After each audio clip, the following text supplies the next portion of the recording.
भूत की कहानी। भूतिया पेड़। भूतिया पेड़ स्टोरी। इन हिंदी रौनकपुर नाम के एक शहर में राजा रौनक सिंह का राज हुआ करता था। वो हमेशा अपनी प्रजा के हित में कार्य किया करते थे। वहाँ की प्रजा बहुत खुश रहती थी। एक दिन गिद्ध आकाश में भूतिया पेड़ के बीज लेकर उड़ रहा था।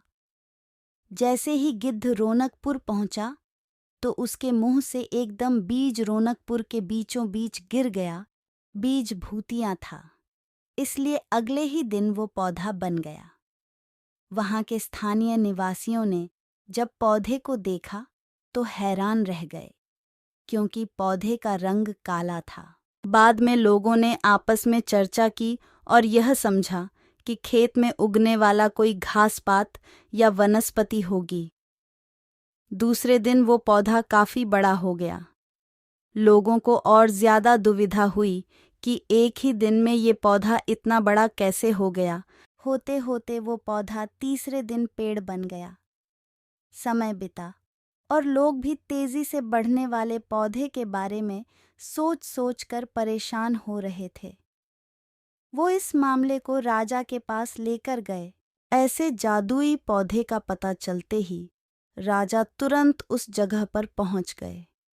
राजा को जैसे ही पता चला कि एक काले रंग का पौधा 3 दिन में पेड़ बना है, तो वो भी उस पेड़ को हैरानी से देखने लगे। राजा उस पेड़ के पास चौथे दिन पहुंचे थे और तब तक पेड़ और बड़ा हो चुका था। वो इतनी तेजी से फैला था कि किसी को यकीन ही नहीं हो रहा था। राजा समझ गए थे कि का रंग काला है, इसमें जरूर कुछ जादू टोना होगा। इसी सोच के साथ राजा ने घोषणा कर दी कि जो भी इस पेड़ को खत्म करेगा उसे वो इनाम के तौर पर 1000 सोने के सिक्के देंगे। यही नहीं, राजा ने यहाँ तक कहा कि पेड़ को खत्म करने वाला व्यक्ति मेरी मृत्यु के बाद मेरी राजगद्दी पाने का हकदार भी बनेगा। इतनी बड़ी घोषणा सुनने के बाद हर कोई पेड़ खत्म करने के लिए अपना दिमाग लगाने लगा। राजा के सारे चतुर मंत्रियों ने भी तरकीब लगाई, लेकिन पेड़ को कोई भी नष्ट नहीं कर पाया। किसी ने पेड़ के आसपास आग लगवाई तो एक मंत्री ने उस भूतिया पेड़ को हाथियों तक से खिंचवाया, लेकिन पेड़ को कुछ भी न हुआ। अब लोगों के मन में डर बैठ गया और उन्हें लगा कि पक्का यह ऐसा वैसा नहीं बल्कि भूतिया पेड़ है। तभी उस गांव के एक समझदार व्यक्ति को राजा की घोषणा का पता लगा। जानकारी मिलते ही वह अपने गुरु के पास भूतिया पेड़ से जुड़े रहस्य को जानने के लिए पहुंच गया। गुरुजी ने अपनी ध्यान की शक्ति को एकत्र करके देखा और उससे पूछा, क्या तुम पेड़ को खत्म करना चाहते हो? समझदार व्यक्ति ने जवाब दिया, हाँ गुरुजी, सब उससे परेशान हैं।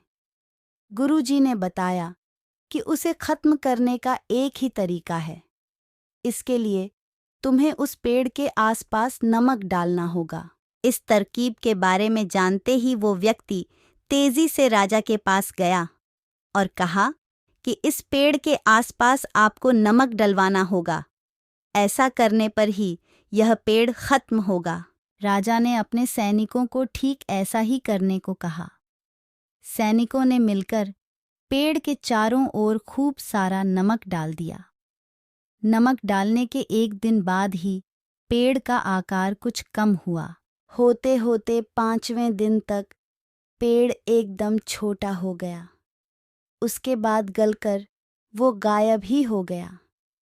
उस व्यक्ति की तरकीब काम कर गई और राजा ने खुश होकर उसे इनाम की 1000 सोने की मोहर पहले दी। होते होते 5वें दिन तक पेड़ एकदम छोटा हो गया। उसके बाद गलकर वो गायब ही हो गया। उस व्यक्ति की तरकीब काम कर गई और राजा ने खुश होकर उसे इनाम की 1000 सोने की मोहर पहले दी।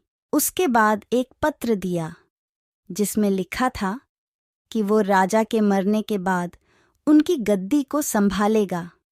वो समझदार व्यक्ति खुश होकर अपने घर चला गया।